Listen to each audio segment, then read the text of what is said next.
Now we will define our server-side game states, but first of all let's take a tour of arena.config file again. Here we import our room files in which various room events are defined. In our case, it's myroom.js.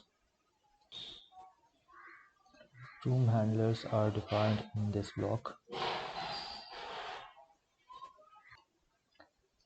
This room is available by the name my-room to the client.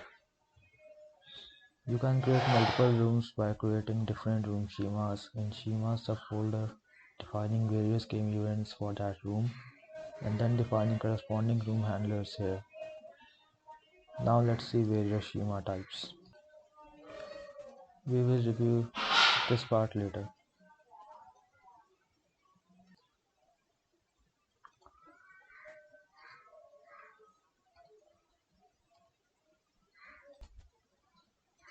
First of all, everything is imported from Colicious schema by the name of schema.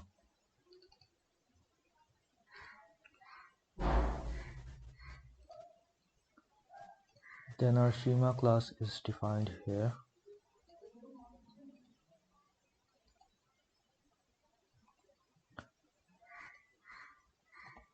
Inside of our constructor, we initialize various room states. If we don't initialize them, then they take their default initial value, say null for a string type.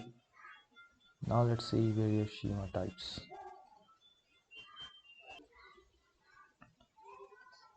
There are various schema types in Colicious, broadly divided into two categories.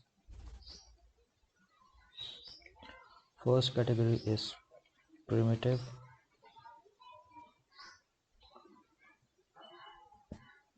Primitive type have string, boolean and numbers. Number type has further various categories. You can look into the docs. Second category is complex, having arrays, maps, sets and collection corresponding to the built-in JavaScript types. You can define your synchronized game schema in this block, say a host.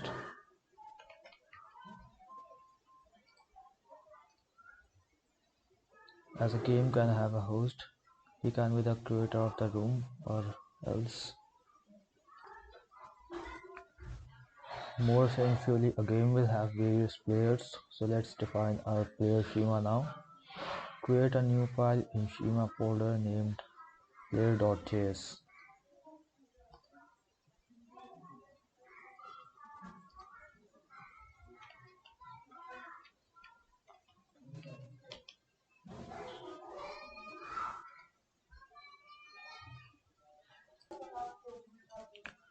I will be copying my room state.js here.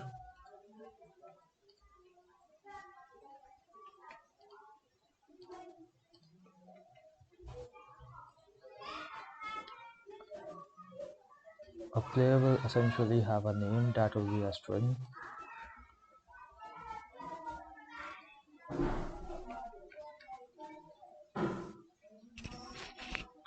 He or she can have a score property also, that would be a number.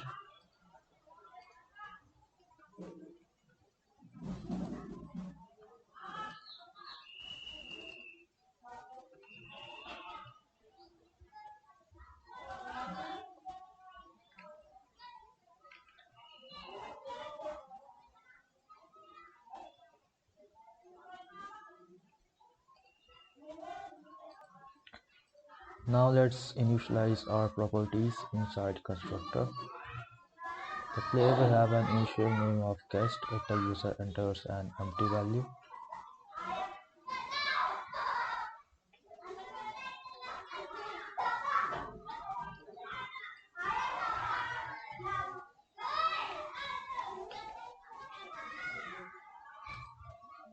We also need to initialize our host, or let's skip it.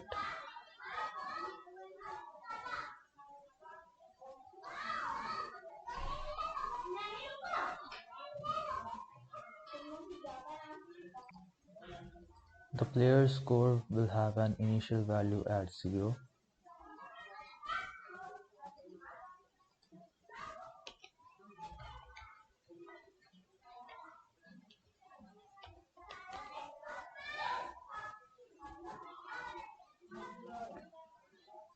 Now in myroomState.js we need to import this player.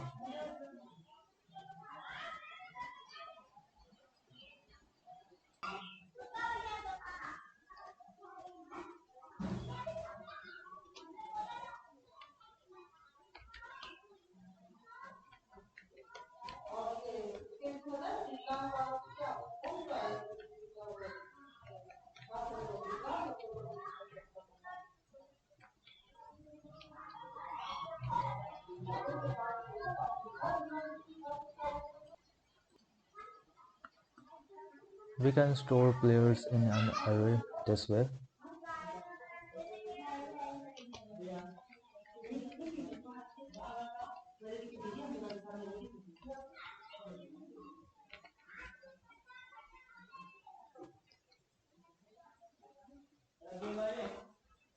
But then we'll have to refer each of them via indexes.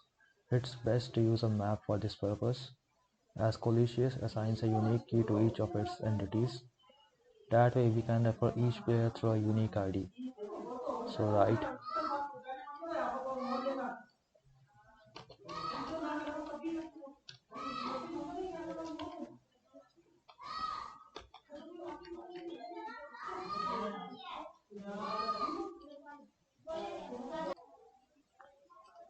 now we need to initialize our players map this way.